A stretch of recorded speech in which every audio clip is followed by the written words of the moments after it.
Good Thursday afternoon. Thanks for being with us on Kare 11 News Now. I'm Chris Sarabsky. Just in this afternoon, Team USA women's curling team keeping their gold medal dreams alive. They're advancing to the semifinals after beating Switzerland 7-6 on the final rock in the 11th end. I am growing to love curling this winter. Team USA is going to face off against Switzerland again on Friday. The winner of that match will move on to the gold medal match. Remember to take it nice and slow today if you're heading out. Snow cleanup still happening across the metro after several inches of fresh snow Wednesday and overnight. State Patrol says they've responded to more than 150 crashes since midnight last night. We are done snowing for now, but we could get hit again on Friday. We're going to check back in with the weather team in just a little bit. Right now, the Minneapolis City Council is debating whether to renew liquor license for 2 hotels where ICE agents allegedly stayed. It comes after council members tabled the vote earlier this week. City staff's going to report their findings to the council today after reviewing complaints, 911 calls, and speaking with business owners in various areas. As of now, both hotels can still serve liquor because their licenses have not been revoked.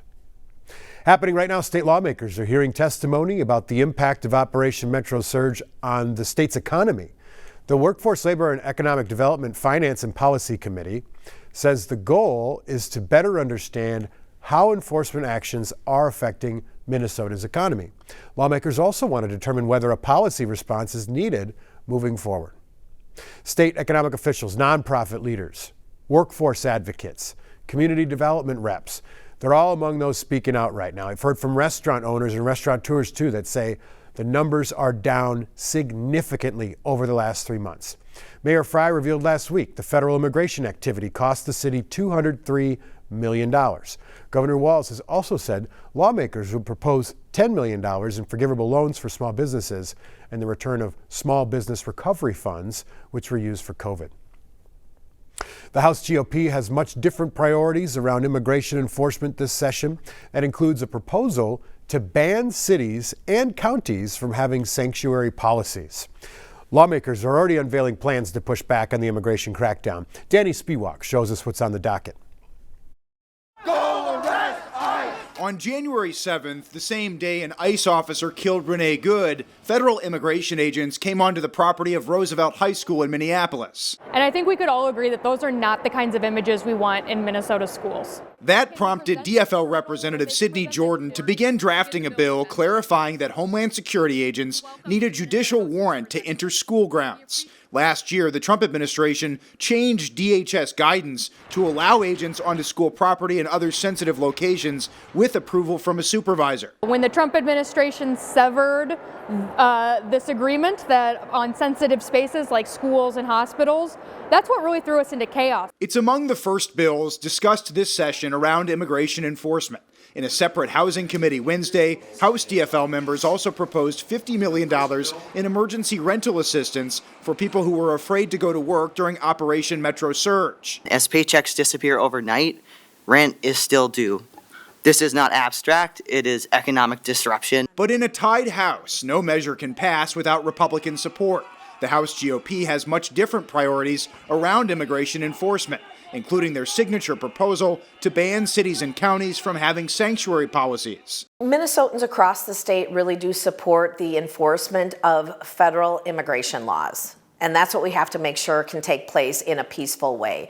Meanwhile, House Republicans also discussed a bill Wednesday that would protect the private information of police officers in Minnesota. As a state bill, this doesn't apply to federal agents, but comes after the Trump administration raised frequent concerns about immigration officers being doxxed in recent weeks. This is just an added extra precaution for law enforcement and data privacy. Right now, Minneapolis police are investigating what they call a suspicious fire at the memorial for Renee Good. MPD says the fire was out before officers arrived just before 9 o'clock last night, but several items at that memorial were damaged. Police haven't made any arrests. One man helping maintain the memorial hopes that neighbors in the area have cameras to help ID a suspect. This doesn't stray away from what we're here for and what we're going to continue to be here for. If anything, it solidifies why we're here, why we're doing what we do. In a statement, the city says it's always going to prioritize giving community a space to grieve and heal, adding officials are working on next steps to preserve those memorials at both Renee Good and Alex Preddy sites. Federal officials have announced a man in custody accused of immigration fraud who was most recently working as a Minnesota corrections officer. Officials say he falsely claimed to be a U.S. citizen to get that job. They say the 45-year-old man from Liberia first came to the U.S. in 2014 on a student visa, but it was terminated a year later because he wasn't enrolled in classes. Federal officials also say he managed to join the Pennsylvania National Guard, but went AWOL. In a major shockwave tied to the Jeffrey Epstein files, Andrew Mountbatten Windsor, the former UK prince, is in custody right now. Pressure has been growing around his years-long friendship with Jeffrey Epstein, the late convicted sex offender. And that's after millions more pages of the Epstein file investigations were made public. Police were seen arriving at Andrew's home this morning.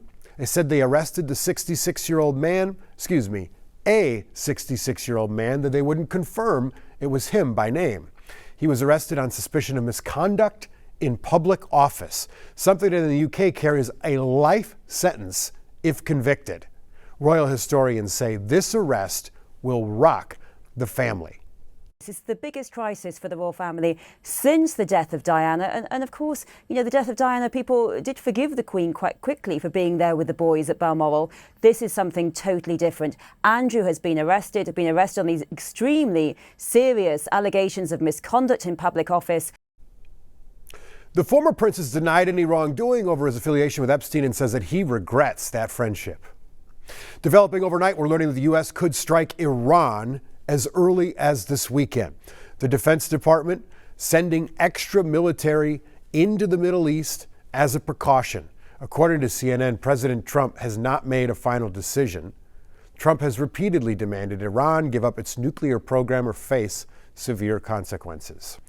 A man has learned his fate after he was convicted of killing 3 people in a Minneapolis encampment 2 years ago. Joe McCoy was in the courtroom and heard from the mother of one of the victims. An emotional and at times disorderly day in court Wednesday, as 42-year-old Earl Bennett was sentenced to 86.5 years in prison for the murders of 38-year-old Christopher Washington, 35-year-old Samantha Jo Moss, and 32-year-old Louis Lemons Jr. Bennett shot the 3 at a homeless encampment at Snelling Avenue and East 44th Street in October 2024. He arrived on an electric bike, entered a tent, and fired 9 shots. My son was Louis Mitchell Lemons Jr. Magda Lemons, speaking exclusively with Kare 11, says her son was a father of 3 and was about to enter a rehab facility when Bennett killed him. He would have made his way out of that. I know God would have helped him out of that, but Mr. Bennett didn't care, and he took his life. Before Magda read a victim impact statement to the judge, things got chaotic in the courtroom when Bennett's mom stood up unannounced and yelled to the judge that her son is not a murderer. Mostly I wanted the judge to know, I felt like I was representing Louis. I wanted her to know what kind of person he was. And when the mom stood up, and was crying, I prayed because, like I said, you still get to see your son. I don't. Magda says although her son won't be able to achieve his goal of becoming a graphic designer, the judge's tough sentencing will help her find some closure. That meant everything to me because then that let me know she cared about his life. Ms. Lemons said that her son's murder has taken an incredible toll on her physically and mentally. She says that she struggles to sleep and has lost a lot of weight since he was killed. But she is putting her faith in God, she says, that after yesterday she'll be able to move forward. Stick with us, more news, more weather.